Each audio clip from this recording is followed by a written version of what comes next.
Well, this is a demo of my Colecovision I've got that I've modified quite considerably.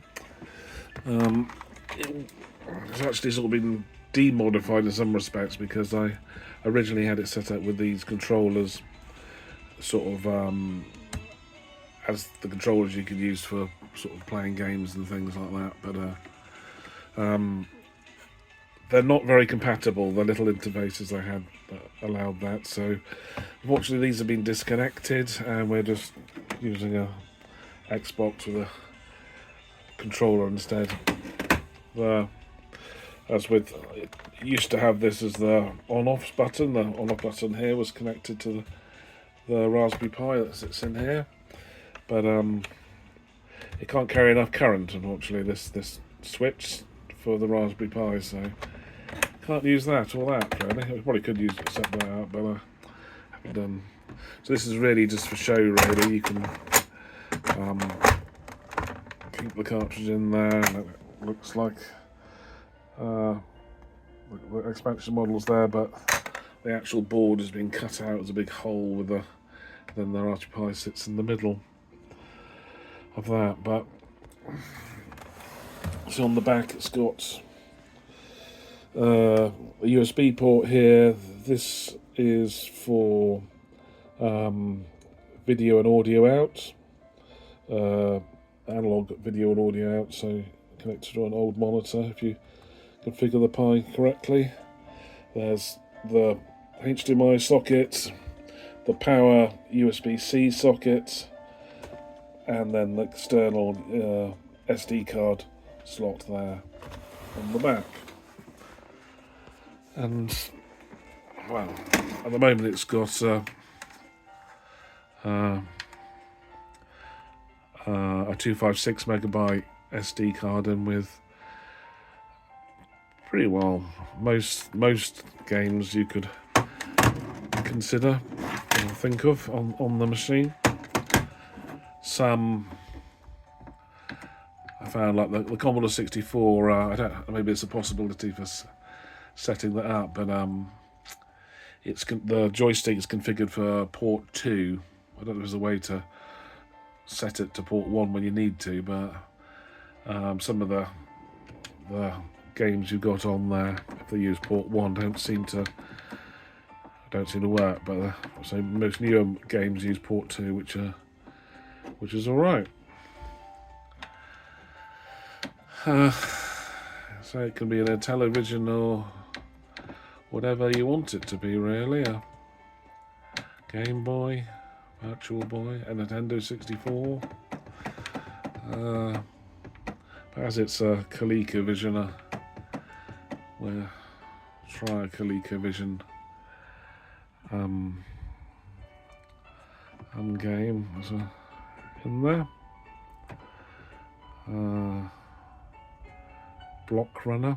I'll try Blockade Runner. I'll try that. See if that works. How that looks.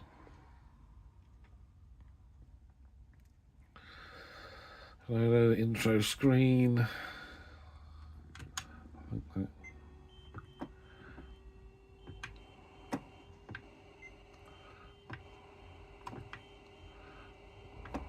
seems to.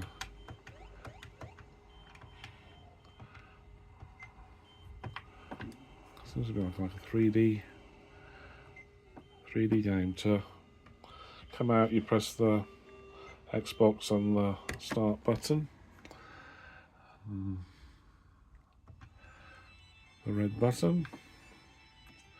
You can use the top buttons to quickly go through, so I'll try Smurf. Where's Smurf? That was the game I used to play on it.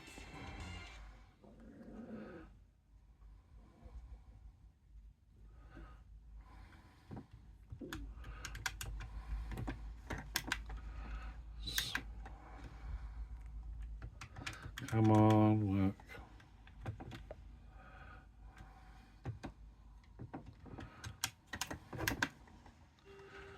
There we are. And I found this game to be completely...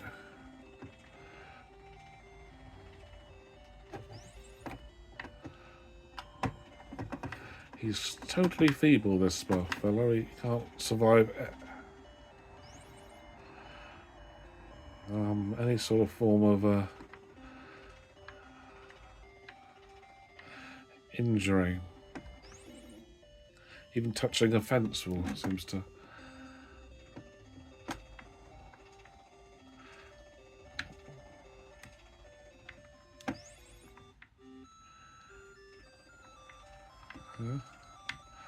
There he is. So he's touched some dirt, and that's enough to kill him. So that's rather frustrating. And then we'll come out of that and play something a little bit more advanced, like PC Engine. Let's try that. There's just everything possible you could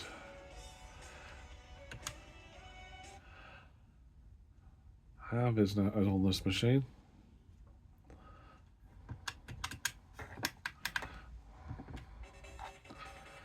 There we are.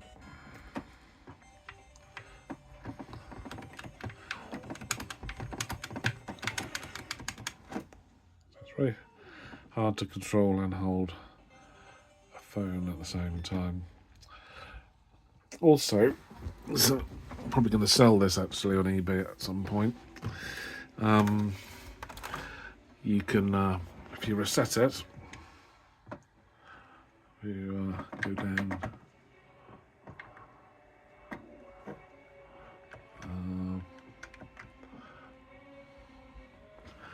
unplug it,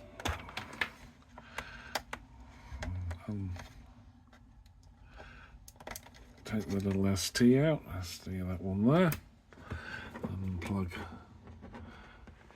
this little fella in instead.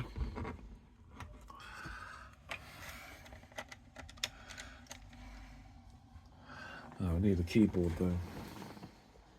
Keyboard's downstairs. Anyway, that's got all the Amiga software on it. It runs as faster than any real Amiga. But it's best to use the Raspberry Pi keyboard that I got with this, which is downstairs. But you get that as well. So I'll plug that one back in.